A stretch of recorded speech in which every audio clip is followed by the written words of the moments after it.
எழுதிட்டு இருக்காங்க. இப்ப அதோட அந்த சீனை கட் பண்ணி விடிஞ்சதுக்கு அப்புறம் காமிக்கிறாங்க. அந்த இடத்துல நிறைய சின்ன பசங்க வந்து விளையாடுறாங்க. அப்ப இந்த லேடி வெளியில உட்காந்து டைப்ரைட்டிங் மிஷினுக்கு எண்ணெய் ஊத்தி ரெடி பண்ணிட்டு இருக்காங்க.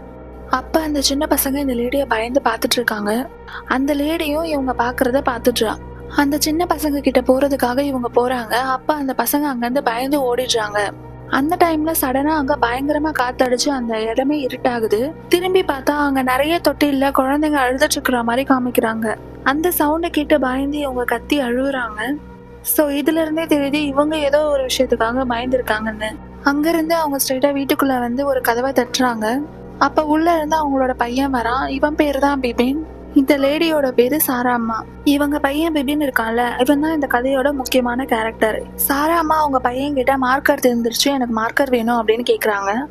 அவனோட பையனும் வீட்டுல மார்க்கர் இல்லாதனால இங்க அதுல ஊத்தி குடுக்குறான். உடனே அதை அவங்க வாங்கிட்டு